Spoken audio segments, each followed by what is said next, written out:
बिस्मिल्लाहिर्रहमानिर्रहीम। अस्सलाम वालेकुम स्टूडेंट्स, आज हमने फर्स्ट ईयर चैप्टर नंबर 6 के एमसीक्यूज डिस्कस करने हैं। ये बेटा काफ़ी इंपॉर्टेंट कंसेप्ट्स होंगे for board point of view, paper point of view और ख़ास तौर पर बेटा इंट्री टेस्ट की प्रिपरेशन के लिए भी। बेटा कुछ ऐसे एमसीक्यूज होते हैं जो बुक से रिलेटिव नहीं होते, मीन्स हमारे कोर्स की आउटलाइन में वो शामिल नहीं होते, लेकिन कंसेप्चुअल पॉइंट ऑफ व्यू से हम उसको कर सकते हैं। उन्हीं को बेटा हम आज डिस्कस करेंगे, जिसमें बेटा हम स्टार्ट करते हैं चैप्टर नंबर 6। चैप्टर नंबर 6 में बेटा जो सबसे पहला वर्ड है उस पर बेटा डिस्कस करेंगे, विच इज़ फ्लूइड। फ्लूइड बेटा क्या होता है? आप चैप्टर नंबर 6 का अगर नेम की बात करें तो बेटा नेम इसका फ्लूइड डायनामिक्स है, यानी बहने वाला फ्लो की मोशन, हरकत। इस तरह से बेटा फ्लूइड किसे कहते हैं? पहले एमसीक्यू अक्सर पेपर में आता है, ये बेटा इंट्री टेस्ट लेवल पे भी आ सकता है। Which one of the following is fluid? बेटा क्वेश्चन आता है विच वन इज फ्लूइड। बेटा कौन सा फ्लूइड है? ऑप्शन बेटा आपको वो देता है ए लिक्विड, ऑप्शन बी बेटा आपको दे सकता है गैसेस, ऑप्शन सी बेटा देता है वो प्लाज्मा, एंड ऑप्शन डी बेटा वो देता है ऑल।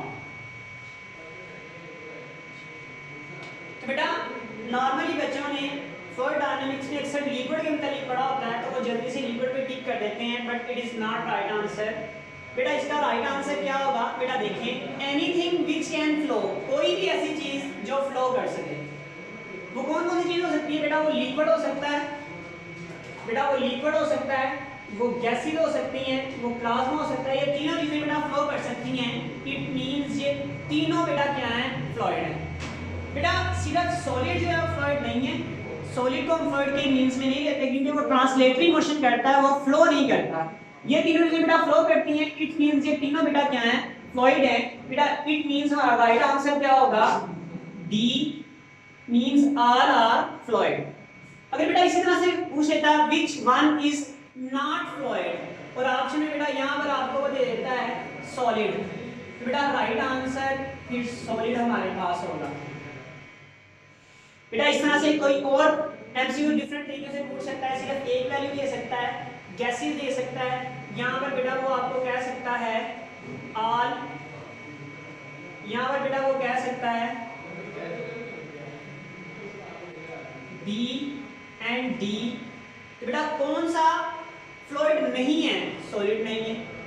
उसके बाद बेटा विच वन इज फ्लूइड, कौन सा फ्लूइड है? तो बेटा वो गैसेस भी फ्लूइड है। अगर यहाँ पे प्लाज्मा होता तो प्लाज्मा भी फ्लूइड था। बेटा अगर यहाँ पे प्लाज्मा होता तो फिर आप याद रखें प्लाज्मा आपका राइट आंसर था। इस तरह के बेटा डिफरेंट एमसीक्यूज आपके पास आ सकते हैं। बेटा पहला कंसेप्ट, हम सिर्फ लिक्विड को फ्लूइड नहीं कहते, बल्कि जो भी ऐसी चीज जो फ्लो कर सकती है इट इज कॉल्ड फ्लूइड। और वो कौन कौन सी चीजें? बेटा तीन चीजें हैं, लिक्विड, गैसेस एंड प्लाज्मा। बेटा नेक्स्ट कंसेप्ट की तरफ चलते हैं। बेटा जो सेकंड कंसेप्ट हमारे पास होगा बेटा वो कौन सा होगा? वो होगा विस्कोसिटी। बेटा बहुत इंपॉर्टेंट कंसेप्ट है इस चैप्टर का। विस्कोसिटी बेटा क्या होता है? Frictional effect. फ्रिक्शनल इफेक्ट का मतलब बेटा क्या होता है? जब दो लेयर्स एक दूसरे के ऊपर मूव करती हैं तो बेटा उनके दरमियान जो अट्रैक्टिव फोर्सेस होती हैं, जो मूव करने नहीं देती, जो रोकती हैं, उन्हें बेटा कहते हैं विस्कोसिटी। बेटा याद रखिएगा, अट्रैक्टिव फोर्सेस जो लिक्विड में होती हैं वो भी विस्कोसिटी होती है। बेटा विस्कोसिटी की अगर यूनिट की बात की जाए तो बेटा विस्कोसिटी का जो यूनिट होता है वो एसआई सिस्टम में किलोग्राम पर मीटर पर सेकंड होगा। इसका बेस यूनिट भी बेटा यही है, इसका बेस यूनिट भी यही है और एसआई यूनिट भी यही है। लेकिन बेटा एमसीक्यू में डिफरेंट चीजें पूछ सकता है। यहाँ से आप बेस यूनिट से इसकी डायमेंशन भी कैलकुलेट कर सकते हैं। लेकिन बेटा इसके अलावा भी इसका यूनिट हो सकता है, जैसे न्यूटन पर मीटर स्क्वायर और पर सेकंड, या बेटा न्यूटन पर मीटर स्क्वायर और सेकंड। और न्यूटन पर मीटर बेटा किसके इक्वल होता है? पास्कल के। तो पास्कल सेकंड भी इसका यूनिट है बेटा। ये सारे इसके विस्कोसिटी के यूनिट हैं, याद रखिएगा। लेकिन बेटा बेस यूनिट कौन सा है? बेस यूनिट किलोग्राम पर मीटर पर सेकंड, इसी को एसआई यूनिट भी कहते हैं। दूसरा बेटा पॉइंट, विस्कोसिटी जो होती है बेटा मैंने भी बताया फ्रिक्शनल फोर्स होती है, आप इसे ट्रैक्टिव फोर्स कह सकते हैं। बेटा विस्कोसिटी किस वजह से होती है? तो बेटा ये लिक्विड में, बेटा इंपॉर्टेंट पॉइंट है बहुत ज्यादा, लिक्विड में जो विस्कोसिटी बेटा होती है ये होती है ड्यू टू इंटरमॉलिक्यूलर फोर्सेस। किसकी वजह से बेटा? Due to intermolecular forces. Intermolecular force की वजह से बेटा ये होती है इंटरमॉलिक्यूलर फोर्स। इंटरमॉलिक्यूलर फोर्सेस अभी बेटा जहां पर स्ट्रॉन्गर होंगी वहां पर विस्कोसिटी लिक्विड के लिए बेटा विस्कोसिटी और इंटरमॉलिक्यूलर फोर्सेस एक दूसरे के डायरेक्टली प्रोपोर्शनल होंगे। इंटरमॉलिक्यूलर फोर्सेस ज्यादा होंगी, विस्कोसिटी भी ज्यादा होगी, इंटरमॉलिक्यूलर फोर्सेस कम होगी, विस्कोसिटी भी कम होगी। लेकिन बेटा गैसेस में क्या होता है?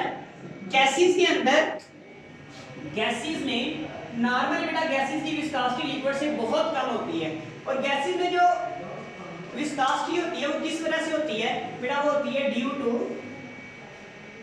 To diffusion. बेटा मिक्सचर ऑफ गैसेस आप इसे कह सकते हैं डिफ्यूजन की वजह से बेटा होती है। आप ब्रैकेट में लिख सकते हैं मिक्सचर याद रखने के लिए। अगर मिक्सचर ज्यादा बनेगा, जल्दी से बनेगा तो उसकी विस्कोसिटी ज्यादा होगी, अगर थोड़ा होगा मिक्सचर तो विस्कोसिटी क्या होगी बेटा? कम होगी। नॉर्मली बेटा लिक्विड सबसे ज्यादा विस्कस होते हैं, गैसेस से कम, और प्लाज्मा में विस्कोसिटी बेटा होती है आयंस की वजह से। इस तरह से बेटा viscosity of liquid is 1000 times बेटा ग्रेटर होती है किस चीज से?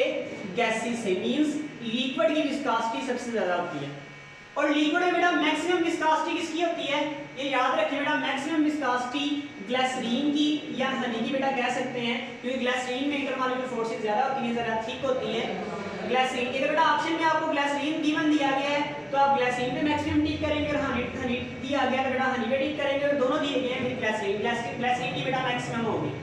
और अगर बेटा मिनिमम की बात करें, बेटा मिनिमम की बात करें तो मिनिमम जो विस्कोसिटी होती है बेटा वो एसीटोन की होती है अगर लिक्विड की बात कर रहे हैं।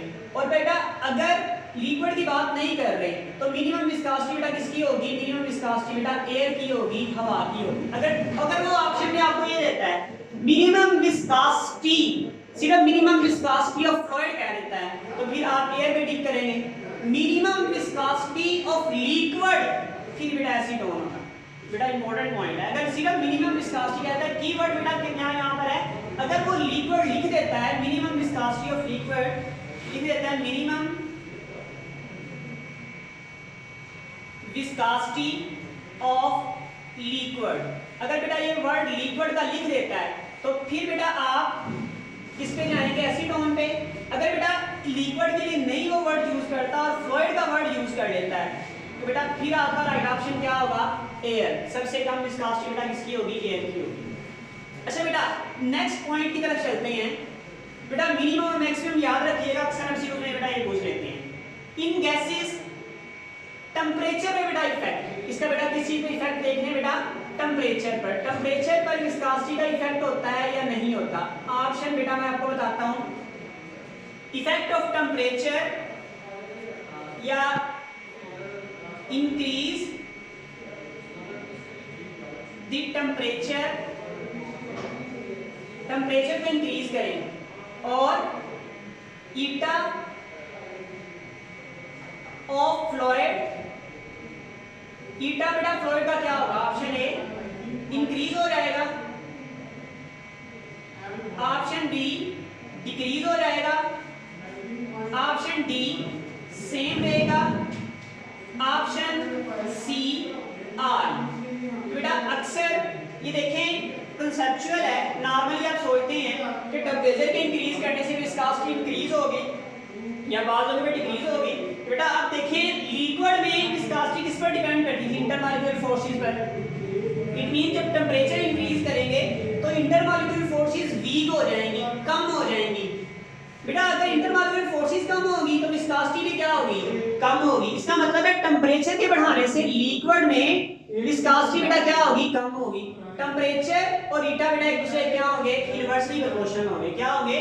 टेम्परेचर इंक्रीज करेंगे, विस्कोसिटी क्या होगी? डिक्रीज होगी इन लिक्विड के अंदर। रीजन मैंने आपको बताया, टेम्परेचर जब इंक्रीज करेंगे तो इंटरमॉलिक्यूलर फोर्सेस वीक हो जाएंगी। इंटरमॉलिक्यूलर फोर्सेस वीक होंगी तो विस्कोसिटी डिक्रीज हो जाएगी। दैट्स व्हाई टेम्परेचर इंक्रीज करने से विस्कोसिटी क्या होती है? डिक्रीज होती है इन लिक्विड के अंदर। इस तरह से बेटा अगर बात करें गैसेस में, तो जब आप टेम्परेचर इंक्रीज करते हो तो मिक्सचर या डिफ्यूजन का रेट तेज हो जाता है, तेज ज्यादा होता है डिफ्यूजन ज्यादा होगा तो विस्कोसिटी क्या होगी, ज्यादा। इट मीन गैसेस के अंदर टेम्परेचर के बढ़ाने से विस्कोसिटी बेटा क्या होगी, बढ़ेगी, जबकि यहाँ पर टेम्परेचर के बढ़ाने से विस्कोसिटी बेटा क्या होगी, कम होगी लिक्विड के अंदर। तो बेटा इसका आंसर भी क्या लगाएंगे, फ्लूइड है तो फ्लूइड का मतलब बेटा क्या है, फ्लूइड का मतलब है लिक्विड भी है, गैस भी है, प्लाज्मा भी है। तो फिर बेटा इन दोनों को मद्देनजर रखते हुए हम आर पे टिक लगाएंगे, क्योंकि बास केस में ये सेम भी रहेगी, रिमेन सेम भी रह सकती है, तो बेटा R will be your right answer. ठीक है, अगर बेटा वो ये कह देता है increase the temperature eta, increase the temperature eta यानी विस्कोसिटी ऑफ, इसको बेटा वो सिंपल लिख सकता है विस्कोसिटी, विस्कोसिटी ऑफ लिक्विड। अगर बेटा लिक्विड लिख देता है तो फिर बेटा किसमें आप टिक करेंगे, अगर बेटा वो लिक्विड लिख देता है, ईटा का मतलब क्या है बेटा, विस्कोसिटी। अगर वो लिक्विड लिख देता है तो आपका टेम्परेचर बढ़ाने से विस्कोसिटी बेटा क्या होगी, डिक्रीज। फिर आप ऑप्शन किस पे टिक करेंगे, बी पे। कीवर्ड इज लिक्विड और फ्लूइड। अगर यहाँ पर बेटा गैसेस लिख देता है, जी वेरी गुड बेटा, गैसेस के लिए क्या होगा, टेम्परेचर बढ़ाएंगे, विस्कोसिटी भी क्या हो जाएगी, बढ़ जाएगी, विस्कोसिटी विल बी इंक्रीज। बेटा ये इंपॉर्टेंट कांसेप्ट है, ये याद रखिएगा। चलिए बेटा नेक्स्ट कांसेप्ट की तरफ चलते हैं। बेटा मैक्सिमम और मिनिमम की हमने बात कर ली है। नेक्स्ट कांसेप्ट बेटा हमारे पास होगा यहाँ पर स्टोक्स लॉ का, या स्टोक्स थ्योरम इसे कह सकते हैं आप लोग। बेटा स्टोक्स लॉ हमारे पास बेसिकली बेटा क्या है, स्टोक्स लॉ है F is equal to 6 pi eta R V, 6 pi eta R V. बेटा 6 पाई यहाँ पर कांस्टेंट होता है, इसको बेटा कांस्टेंट को और इस वाले साइन को खत्म करके कांस्टेंट और ईटा आर वी बेटा खत्म करके तो आप क्या लगा सकते हैं, F directly proportional eta R और वी। इसी वजह से बेटा यहाँ पर हम इसके तीन रिजल्ट निकालते हैं। F डायरेक्टली प्रोपोर्शनल ईटा आता है, उसके बाद बेटा F directly proportional radius, radius का मतलब बेटा अपने माइंड में रखिएगा size, size of object, size of object ज्यादा होगा तो ड्रैग फोर्स उस पर ज्यादा लगेगी, और ड्रैग फोर्स बेटा कब लगती है, तो बेटा ये स्फीयर के लिए स्टोक्स लॉ होता है, और ओनली फॉर नॉन आइडियल। बेटा आइडियल फ्लूइड कौन सा होता है, तो बेटा आइडियल फ्लूइड यहाँ पर लिखा हुआ है, स्ट्रीमलाइन फ्लो होना चाहिए, नॉन विस्कस उसके लिए ईटा 0 होना चाहिए, डेंसिटी उसकी कांस्टेंट होनी चाहिए, मतलब उसकी डेंसिटी चेंज नहीं होनी चाहिए, उसे इनकंप्रेसिबल हो, उसे दबाया ना जा सकता हो, उसे कहेंगे आइडियल फ्लो। बेटा याद रखिएगा आइडियल फ्लूइड बेटा किसे कहेंगे, आइडियल फ्लूइड स्ट्रीमलाइन होना चाहिए, नॉन विस्कस होना चाहिए, मतलब ईटा उसके लिए उसकी विस्कस की तरह भी ना हो, उसमें फ्रिक्शन इफेक्ट ना हो, डेंसिटी ऑफ कांस्टेंट उसकी डेंसिटी नॉर्मली कांस्टेंट होनी चाहिए। अगर ये है तो इसमें स्टोक्स लॉ नहीं लगा सकते, तो नॉन आइडियल के लिए स्टोक्स लॉ होगा। नॉन आइडियल में बेटा F डायरेक्टली प्रोपोर्शनल ईटा क्या होगा, ईटा ज्यादा होगा तो फोर्स ज्यादा होगी, ईटा कम होगा तो फोर्स कम होगी। F डायरेक्टली प्रोपोर्शनल रेडियस मतलब साइज क्या होगा, साइज ज्यादा होगा तो फोर्स ज्यादा होगी, और वेलोसिटी डायरेक्टली प्रोपोर्शनल होगा मतलब वेलोसिटी ज्यादा होगी तो फोर्स ज्यादा होगी हमारे पास।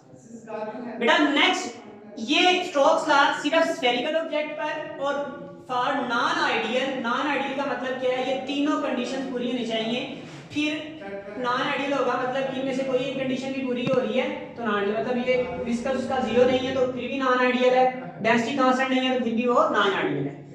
एक और बेटा पॉइंट देख लें, अब हमने कहा साइज बढ़ेगा तो ड्रैग फोर्स बढ़ेगी, वेलोसिटी बढ़ेगी तो ड्रैग फोर्स बढ़ेगी, और ईटा विस्कोसिटी बढ़ेगी तो ड्रैग फोर्स बढ़ेगी। लेकिन बेटा जो फ्री फॉलिंग ऑब्जेक्ट होता है, एक ही ऑब्जेक्ट है उसके लिए डेंसिटी कांस्टेंट रहेगी, फ्री फॉलिंग ऑब्जेक्ट के लिए वेलोसिटी भी कांस्टेंट होती है, याद रखिए बेटा वेलोसिटी क्या होती है, फ्री फॉलिंग ऑब्जेक्ट के लिए कांस्टेंट होती है। नेक्स्ट हम टर्मिनल वेलोसिटी की बात करेंगे। फ्री फॉलिंग ऑब्जेक्ट में वेलोसिटी बेटा क्या होती है, कांस्टेंट होती है। अगर बेटा वेलोसिटी यहां पर कांस्टेंट है, इट मींस दैट ये वेलोसिटी भी कांस्टेंट है, ईटा भी कांस्टेंट है, तो फिर ड्रैग फोर्स सिर्फ और सिर्फ डिपेंड करती है साइज पर या रेडियस पर। आप इसे इन टर्म्स ऑफ एरिया भी लिख सकते हैं, डायरेक्टली प्रोपोर्शनल एरिया की भी हो सकती है, क्योंकि A इज इक्वल टू क्या होता है बेटा, पाई आर स्क्वायर, तो अंडर रूट A के आप इक्वल कह सकते हैं, यानी एरिया के भी डायरेक्टली प्रोपोर्शनल होगी। रेडियस बढ़ेगा एरिया बढ़ेगा और फोर्स भी बढ़ेगी। तो बेटा याद रख लें, अगर आप किसी ऑब्जेक्ट की वेलोसिटी को डबल कर रहे हैं, अगर बेटा ऑप्शन को दे देता है if we double the velocity drag force will be, if we double the velocity, अगर वेलोसिटी को क्या कर दें, डबल कर दें, ड्रैग फोर्स उस पर बेटा ड्रैग फोर्स कितनी हो जाएगी, वेलोसिटी को डबल किया है, if we double the velocity, तो वेलोसिटी को बेटा डबल करेंगे तो ड्रैग फोर्स भी कितनी हो जाएगी बेटा, बिल्कुल ड्रैग फोर्स हमारे पास 2f के इक्वल हो जाएगी राइट, क्योंकि बेटा 2 पहले आ जाएगा, f के इक्वल हो जाएगी। अगर सॉल्व करना चाहते हैं तो बेटा f is equal to 6 pi eta r और v। अब बेटा f प्राइम पुट करेंगे, f prime is equal to 6 pi eta r और v प्राइम। बेटा जिस चीज उसने बात की है, ड्रैग फोर्स की बात की है और वेलोसिटी की बात की है, उन दोनों के साथ प्राइम लिख लें, बाकी सबको सेम रहने दें। बेटा वेलोसिटी कितनी होगी है डबल पहले से, मतलब v प्राइम कितना है 2v डबल, तो f प्राइम बेटा लिखें 6 पाई ईटा r और यहां पर लिखें 2v, 2 को बेटा बाहर ले आए, f prime is equal to 2 into 6 pi eta r and v। बेटा ये किसके इक्वल है, ये फोर्स के इक्वल है, तो f प्राइम वेलोसिटी डबल करने के बाद पहली फोर्स से बेटा कितना हो जाएगा, फोर्स डबल हो जाएगी। इस तरह से बेटा वो एमसीक्यूज आपको देता है, if we double the velocity and radius, और वो रेडियस भी क्या देता है। फिर बेटा क्या करेंगे, फिर फोर्स विल बी 4 टाइम्स। बेटा कैसे 4 टाइम्स होगी, देखिए बेटा अब यहाँ पर r भी चेंज कर रहा है, इसके साथ भी प्राइम लिखना पड़ेगा, इसके साथ भी प्राइम लगा दिया। r प्राइम बेटा कितना है 2r के, तो यहाँ पर भी आपको कितना लिखना पड़ेगा बेटा 2r, 2 मल्टीप्लाई बाय 2 कितना हो जाएगा 4, 4 को बाहर निकाल लें, ये पाई रह जाएगा बेटा वैसे ही, 6 pi eta r bit v बेटा वैसे ही रह जाएगा, 4f हो जाएगी। इस तरह से बेटा अगर हाफ करेंगे तो drag force will be half, velocity half करेंगे drag force will be half. बेटा वो पूछ सकता है if we double the velocity and radius will be half, तो ड्रैग फोर्स पे कोई असर नहीं होगा, मतलब डबल करते हैं वेलोसिटी को, रेडियस को कितना करते हैं आधा, तो बेटा डबल करते हैं वेलोसिटी को डबल कर दिया, रेडियस को कितना कर दिया हाफ कर दिया, and radius is half, radius बेटा इसमें क्या रह गया हाफ रह गया, तो फिर बेटा यहाँ पर कितना लिखेंगे 2, तो बेटा ये 2 इस 2 से कैंसिल हो जाएगा, बाकी बेटा यहाँ पर कुछ भी नहीं आएगा, तो फोर्स सेम रहेगी, रिमेन सेम रहेगी, फोर्स में कोई चेंजिंग नहीं आएगी। ये बेटा ये हमारे पास क्या था स्टोक्स लॉ, या आप इसे कह सकते हैं ड्रैग फोर्स की चीजों पर डिपेंड करती है और कब कब बेटा चेंज होती है, इंपॉर्टेंट पॉइंट। जी बेटा नेक्स्ट स्लाइड की तरफ चलते हैं। बेटा हमारे पास है टर्मिनल वेलोसिटी, नेक्स्ट टॉपिक। बेटा टर्मिनल वेलोसिटी रिमेंबर बेटा इसकी डेफिनेशन याद रखें, maximum constant velocity gain by free falling object. Maximum constant velocity जो फ्री फॉलिंग ऑब्जेक्ट गेन कर लेता है it is called terminal velocity. इसे बेटा क्या कहते हैं टर्मिनल वेलोसिटी। बेटा देखिए ये मैक्सिमम वेलोसिटी भी है, ये कांस्टेंट वेलोसिटी भी है और फ्री फॉलिंग ऑब्जेक्ट इसे गेन करता है। इंपॉर्टेंट कीवर्ड्स बेटा मैंने लिखे हुए हैं इसमें। बेटा देखिए ये कब होगी, जब drag force equal to weight होगी।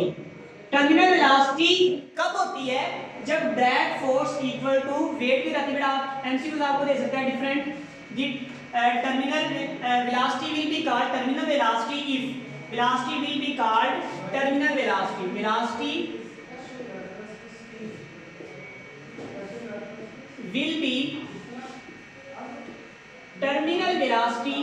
वेलोसिटी बेटा क्या है टर्मिनल वेलोसिटी है। कब बेटा ऑप्शन आपको देता है जब वो कहता है मैक्सिमम हो,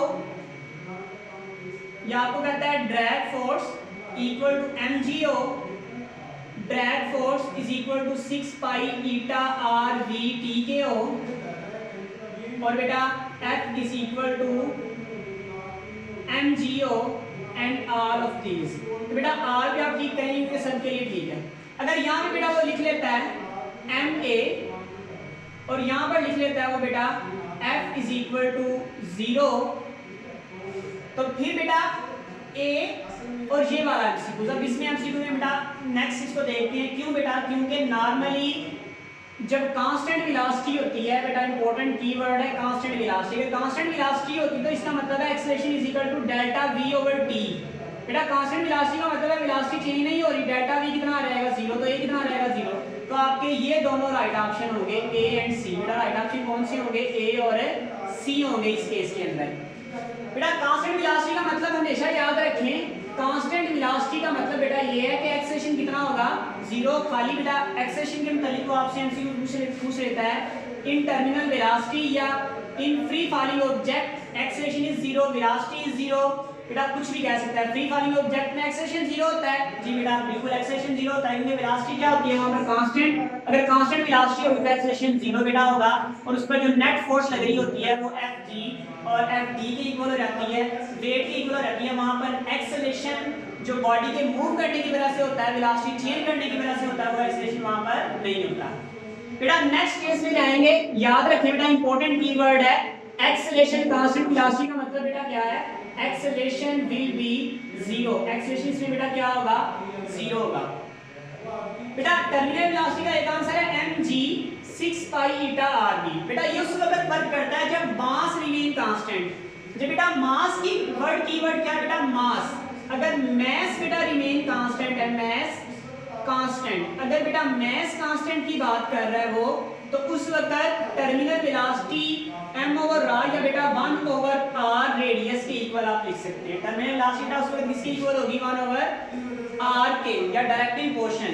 अगर r बढ़ेगा तो टर्मिनल वेलोसिटी कम होगी, अगर r कम होगा तो टर्मिनल वेलोसिटी बेटा क्या होगी, ज्यादा होगी। क्योंकि मैस बेटा यहाँ पर क्या है, कांस्टेंट। अगर मैस कांस्टेंट है तो r के बढ़ने का मतलब है वॉल्यूम बढ़ रहा है, और वॉल्यूम क्योंकि बेटा देखें मैस कांस्टेंट तो रो इज इक्वल टू क्या होता है, m/v।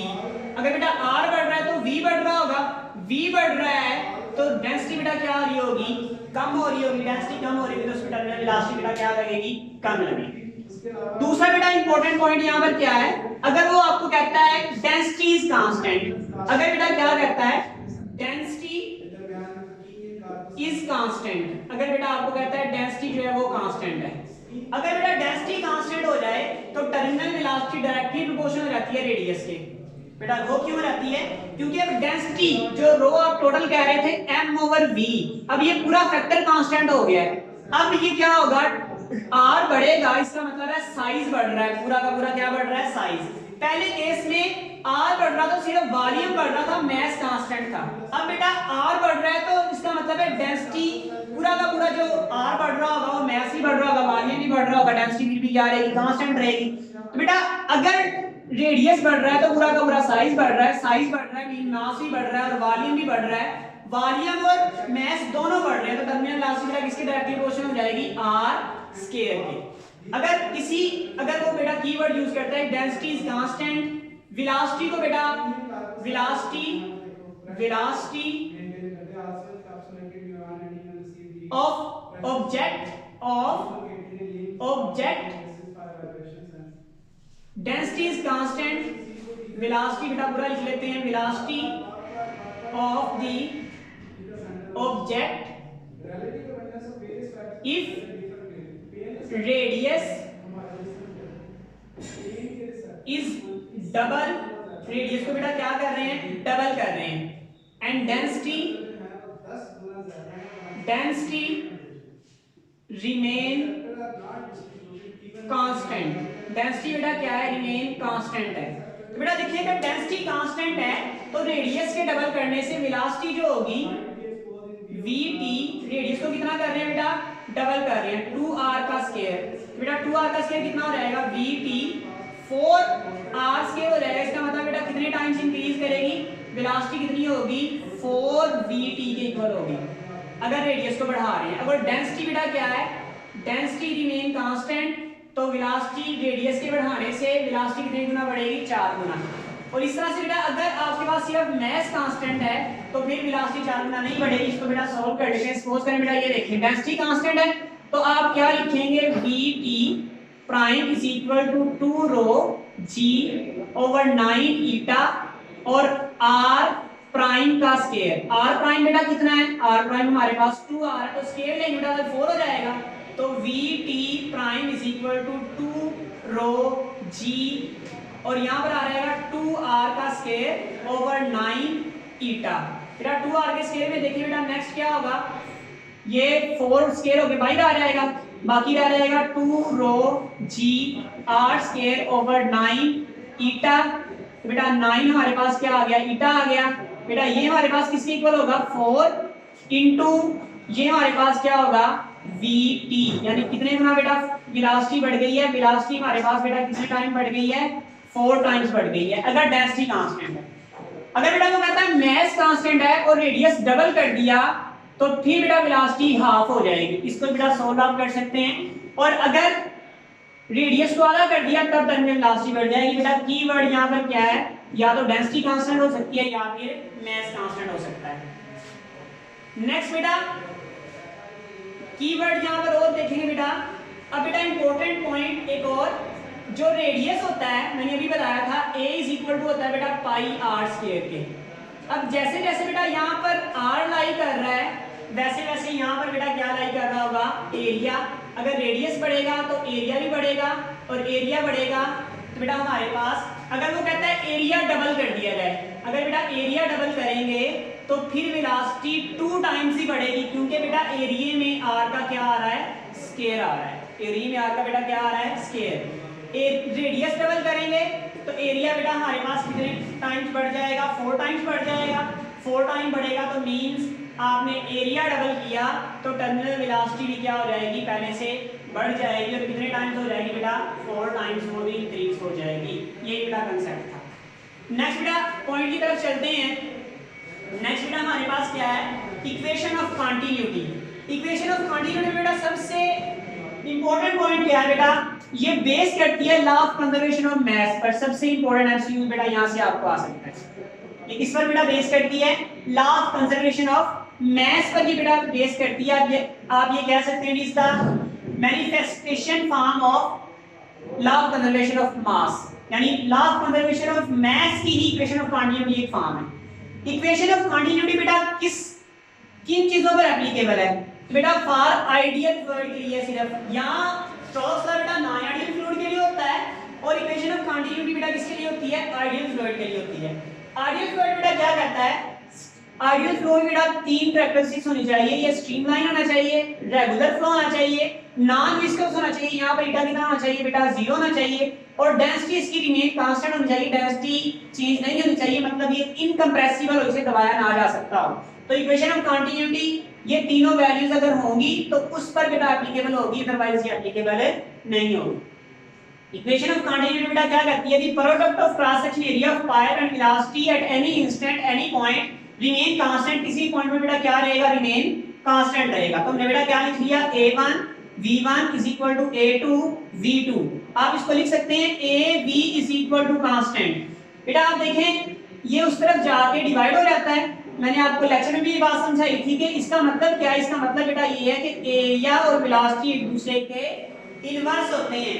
मींस जिन जगहों पर एरिया ज्यादा होगा वहां पर वेलोसिटी कम होगी, और जिन जगहों का एरिया कम होगा वहां पर वेलोसिटी ज्यादा होगी। इसे बेटा फ्लो ऑफ रेट भी कहते हैं। बेटा फ्लो ऑफ रेट क्यों कहते हैं, मैंने फर्दर आगे सॉल्व किया हुआ है। इसे ही फ्लो ऑफ रेट कहते हैं। इक्वेशन ऑफ कंटिन्यूटी को यानी ए बी के प्रोडक्ट को हम क्या कहते हैं, flow of rate. Flow of rate बेटा क्या रहना चाहिए, कांस्टेंट रहना चाहिए। It is also called equation of continuity. Flow of rate बेटा कैसे कहते हैं, ये फ्लो ऑफ रेट इक्वल बेटा कैसे है, देखिए A B is equal to क्या होगा, कांस्टेंट। ए का यूनिट बेटा क्या होगा, मीटर का स्क्वायर, और बी का यूनिट क्या होगा, मीटर पर सेकंड का स्क्वायर। तो बेटा मीटर और मीटर मीटर का क्यूब हो गया, और सेकंड बेटा नीचे आ गया। तो ये वॉल्यूम के लिए होता है और ये टाइम के लिए होता है। वॉल्यूम पर यूनिट टाइम, यानी वॉल्यूम कौन सा बेटा जो फ्लो कर रहा है, वॉल्यूम उस फ्लूइड का जो क्या कर रहा है, फ्लो कर रहा है।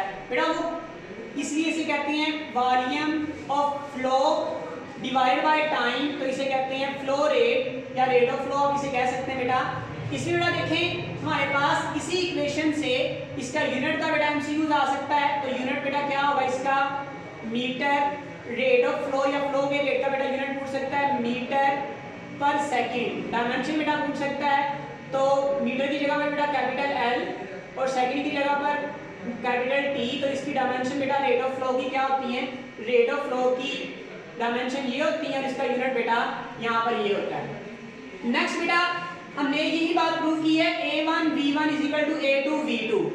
तो बेटा याद रखें ये v1 इधर आके डिवाइड हो जाएगा a2 ओवर a1।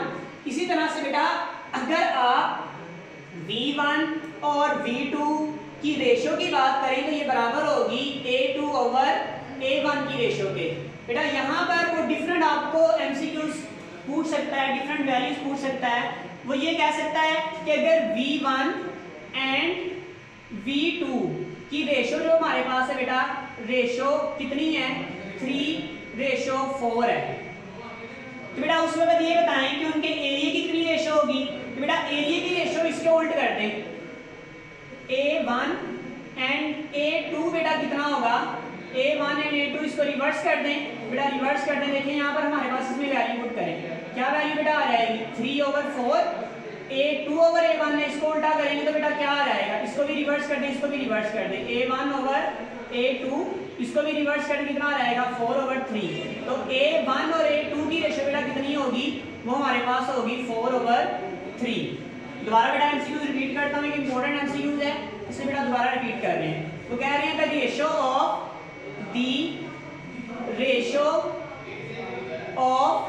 किस चीज की बेटा रेशो है, ratio of V1 to V2 इस कितनी है 3/4। अब ये बताएं कि A1 रेशो A2 कितनी होगी, ये बेटा पूछ रहा है।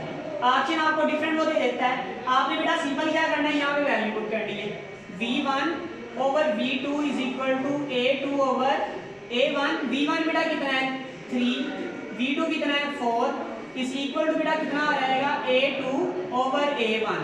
नेक्स्ट बेटा इसको भी रिवर्स कर दें, इसको भी रिवर्स कर दें, तो A1/A2 बेटा कितना आ जाएगा 4/3। तो कितना आंसर आएगा A/A2 is equal to 4/3। This is your right answer. ये हमारा बेटा क्या होगा, राइट आंसर होगा। इस तरह से बेटा वो एक और क्वेश्चन पूछ सकता है, वो कहता है कि अगर V1 और V2 की 3/4 है तो इनके रेडियस की रेशो बताएं कितनी होगी, मतलब R1/R2 कितना होगा। बेटा अभी मैंने बताया था कि हमारे पास एरिया किसके इक्वल होता है, बेटा पहले भी काफी मरतबा लिख चुका हूँ, पाई आर स्क्वायर के इक्वल होता है। बेटा यहाँ पर भी पाई आर स्क्वायर लिखे, यहाँ पर भी पाई आर स्क्वायर लिखे, पाई आर से कैंसिल हो जाएगा, V1/V2 is equal to A2 कितना होगा pi R2 square over pi R1 square, pi से कैंसिल। बेटा नया फार्मूला क्या बन जाएगा, नया फार्मूला हमारे पास बन जाएगा V1/V2 is equal to R2/R1 सारे का स्क्वायर। अब बेटा ये एमसीक्यूज बहुत इंपॉर्टेंट है, इससे पूछा जाता है। तो बेटा इसमें देखें सिंपल क्या करेंगे, V1/V2 की रेशो आपने कैलकुलेट करनी है। तो बेटा V1 और V2 की रेशो के लिए आप क्या लिखेंगे 3/4 इज इक्वल टू R2/R1 का स्क्वायर। बेटा दोनों का इकट्ठा स्क्वायर ले लें, दोनों का इकट्ठा स्क्वायर ले लेते हैं। बेटा अब देखिए इसको रिवर्स करें, इसको भी रिवर्स करें, तुम्हारे पास क्या आएगा R1/R2 सारे का स्क्वायर इज इक्वल टू 4/3। इसको भी रिवर्स कर दें, बेटा दोनों तरफ अंडर रूट ले लें, दोनों तरफ अंडर रूट ले लिया। R1/R2 बेटा किसके इक्वल आ जाएगा 2/√3। लेकिन याद रखें 2/√3 आपका आंसर होगा, जो बच्चों को कंफ्यूज करेगा। इस तरह से बेटा ये एमसीक्यूज दूसरे तरीके से पूछा जा सकता है। वो ये कह सकता है कि जो R1 और R2 हैं, R1 और R2 की वैल्यू आपको दे देता है और कहता है इनकी रेशो 3/4 अलग कर लें। तो V1 और V2 की मालूम करनी है।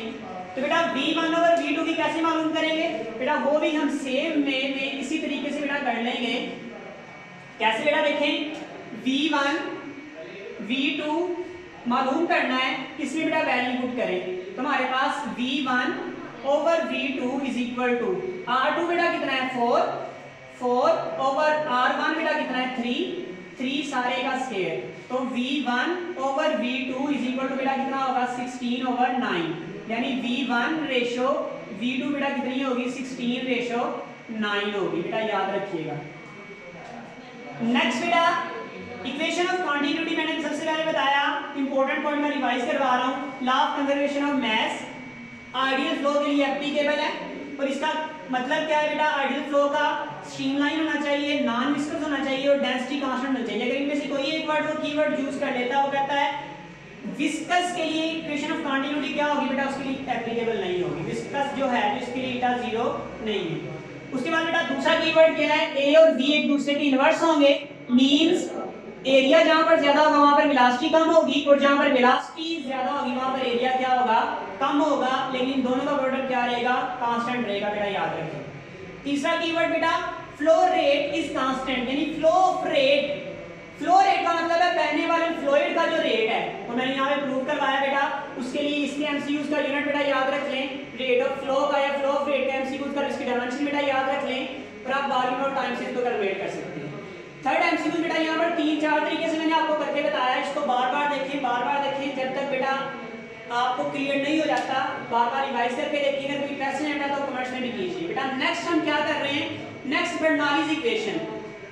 बेटा बर्नौलीज इक्वेशन बेटा क्या हमें कहती है, बर्नौलीज इक्वेशन एक्चुअल में प्रेशर को ही कांस्टेंट रखती है। सबसे पहले बेटा यहाँ पर एमसीक्यू ये आता है कि इस सारे फैक्टर का यूनिट बताएंगे आता है, तो बेटा यूनिट आप कैसे बताएंगे। बेटा अब याद रखें जब वैल्यूज प्लस हो रही होती हैं तो प्लस बेटा उसी वक्त हो सकती है जब यूनिट सबका सेम होगा। आप इसका यूनिट छोड़ दें, प्रेशर का यूनिट क्या होता है, पास्कल। बेटा इसका यूनिट क्या होगा, पास्कल होगा, याद रखें। या आप इसे क्या कह सकते हैं, न्यूटन पर मीटर स्क्वायर। इसका यूनिट बेटा क्या होगा, न्यूटन पर मीटर स्क्वायर होगा। बेटा जो पास्कल का यूनिट होगा वही इसका यूनिट होगा। एक्चुअली बेटा ये भी प्रेशर ही है। ये प्रेशर बेटा कौन कौन से हैं, यहाँ पर बेटा इसको मैंने थोड़ा सा एक्सप्लेन किया है। बेटा इस सारे का यूनिट क्या होगा, या तो आप इसे पास्कल कह सकते हैं या न्यूटन पर मीटर स्क्वायर कह सकते हैं, ये दोनों इसके यूनिट होंगे। और डायमेंशन बेटा इस सारे की कैलकुलेट करके डायमेंशन भी कैलकुलेट कर सकते हैं। बेटा हम इसे कहते हैं प्रेशर और इसे कहते हैं kinetic energy per unit volume. बेटा kinetic energy per unit volume इसे क्यों कहते हैं, जरा देखिए बेटा यहाँ पर हमारे पास अगर डेंसिटी की वैल्यू पुट करें इस जगह पर बेटा 1/2 बेटा वैसे ही, और रो की जगह बेटा क्या पुट कर दें, m/v, और ये आ जाएगा v का स्क्वायर। बेटा ये सारी काइनेटिक एनर्जी बन जाएगी, इसको लिख सकते हैं 1/2 mv² ओवर वॉल्यूम। बेटा क्या आ जाता है, kinetic energy per unit volume. क्या बन जाता है, kinetic energy per unit volume. इस तरह से बेटा ये हमारे पास बन जाता है potential energy per unit volume, and जो की जगह उसकी वैल्यू पुट करें mg × h ओवर क्या आ जाएगा, वॉल्यूम। तो हमारे पास बेटा क्या आ जाएगा, potential energy per unit volume. बेटा ये हमारे पास क्या बन जाएगा, potential energy per unit volume बन जाएगा।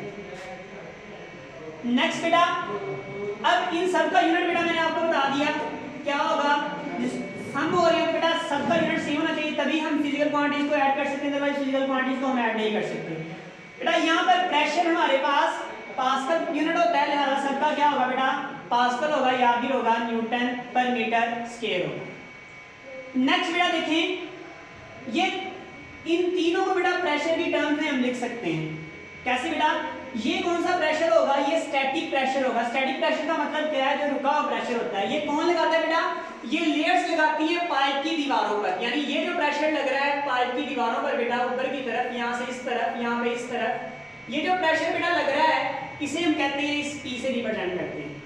ये बेटा काइनेटिक एनर्जी है। काइनेटिक एनर्जी का मतलब होता है मूव करना। मूव करने का मतलब होगा बेटा कौन सा प्रेशर है, डायनामिक। डायनामिक का मतलब बेटा हरकत करने वाला, तो डायनामिक प्रेशर। ये प्रेशर बेटा कौन सा होता है, जो लिक्विड फ्लो कर रहा है, ये लिक्विड जो आगे की तरफ फ्लो कर रहा है, जिस प्रेशर के साथ बेटा फ्लो कर रहा है उसको डायनामिक प्रेशर कहते हैं, जिस फोर्स के साथ जा रहा है। थर्ड वन बेटा इज प्रेशर विद डेप्थ। आपने बेटा पढ़ा था 9th क्लास में, बेटा क्या चीज पढ़ी थी आपने, जब हमारे पास एक बेटा लिक्विड किसी के अंदर हमने डिप किया होता है, लिक्विड के अंदर कोई मैस बेटा सपोज करें आपने एंटर किया हुआ है, तो इस पर बेटा लिक्विड भी ऊपर की तरफ एक प्रेशर लगाता है, उसे क्या कहते हैं, pressure due to depth. Depth की वजह से जो प्रेशर लग रहा है उस प्रेशर को क्या कहते हैं, रो जी एच। बेटा एक्चुअल में ये तीनों क्या है, प्रेशर के सबके अलग नाम है। ये स्टैटिक प्रेशर है, ये कौन सा है, डायनामिक प्रेशर है। स्टैटिक प्रेशर जो पाइप की दीवारों पर लगता है, और ये बेटा क्या है, यहाँ पर कांस्टेंट है। बेटा यहाँ पर बर्नौलीज इक्वेशन का मेन पॉइंट बेटा क्या है, यहीं से हमें समझ आता है। बेटा देखें, जहां पर स्ट्रीमलाइन एक दूसरे से दूर दूर होती हैं, वहां पर streamline are away from each other, pressure will be, pressure बेटा वहां पर क्या होगा, ज्यादा लगेगा। और जहां पर स्ट्रीमलाइन एक दूसरे से करीब होंगी, वहां पर प्रेशर बेटा क्या लगेगा, प्रेशर कम लगेगा। प्रेशर बेटा जो कम लगेगा और यहाँ पर वेलोसिटी बेटा क्या होगी, ज्यादा होगी। बेटा स्ट्रीमलाइन जहां पर दूर दूर होंगी वहां पर प्रेशर बेटा क्या लगेगा, हाई।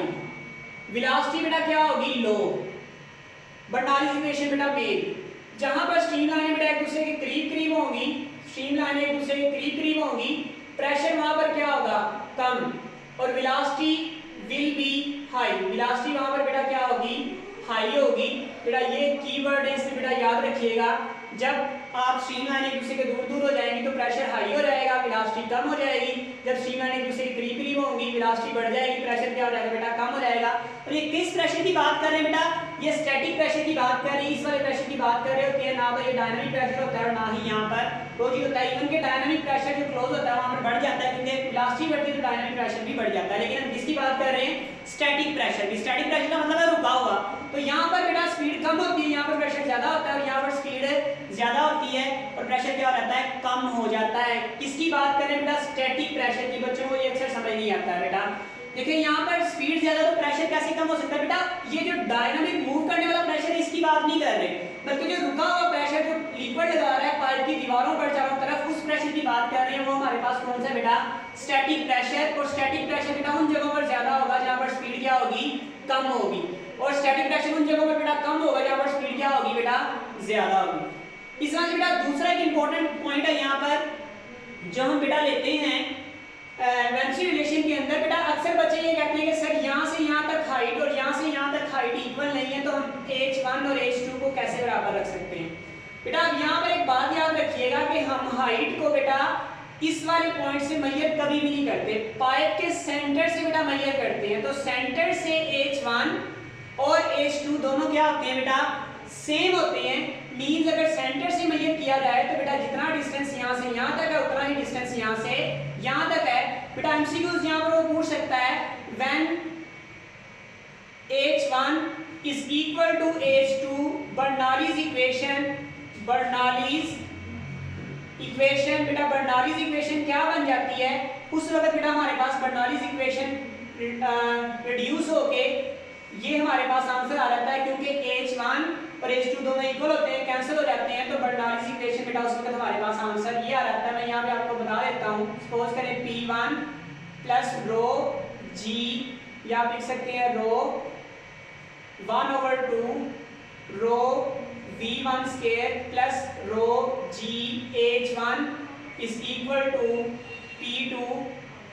अब इसको बेटा पूरा लिख लें, P2 into plus 1/2 rho v2 square plus rho g h2। बेटा जब h1 और h2 बराबर हो जाए तो यहाँ पर 1 2 लगाने की जरूरत नहीं है, तो रो g h से कैंसिल हो जाएगा। मतलब अब p1 प्लस 1/2 रो v1 का स्क्वायर इज इक्वल टू होगा p2 प्लस 1/2 रो v2 का स्क्वायर। मींस p प्लस 1/2 रो v क्या रहेगा, कांस्टेंट रहेगा। p प्लस 1/2 रो v का स्क्वायर बेटा क्या रहेगा, कांस्टेंट रहेगा। जब h1 और h2 दोनों बराबर हो जाते हैं तो फिर बेटा हमारे पास ये इक्वल आ जाता है। और इस तरह से बेटा नेक्स्ट बेटा एक और एमसीक्यू बड़ा इंपॉर्टेंट है यहाँ पर बेटा, वेंसरी जो मीटर होता है अक्सर पूछा जाता है वेंसरी मीटर किस चीज को मेजर करता है। बेटा ये बच्चे मिस्टेक करते थे। बेटा याद रखें वेंसरी मीटर जो होता है स्पीड ऑफ फ्लूइड को मेजर करता है और प्रेशर वगैरह को मेजर नहीं करता। किसको मेजर करता है बेटा, स्पीड ऑफ फ्लूइड से। इवन स्पीड ऑफ फ्लूइड से बेटा हम दूसरी चीजों को कैलकुलेट कर सकते हैं। नेक्स्ट बेटा एक और इंपॉर्टेंट पॉइंट, प्रेशर का एक और यूनिट होता है जिसे हम क्या कहते हैं बेटा, टॉर्क कहते हैं। और टॉर्क किसके इक्वल होता है, 133.3 पास्कल, या इसको लिख सकते हैं 133.3 न्यूटन पर मीटर स्क्वायर। ये 1 टॉर्क बेटा इसके इक्वल होता है। ये दोनों बेटा इंपॉर्टेंट एमसीक्यूज थे। बेटा जो आपका क्वेश्चन हो आप कमेंट्स कीजिए, इंशाल्लाह आपको रिप्लाई मिलेगा। अस्सलाम वालेकुम व रहमतुल्लाहि व बरकातुहू।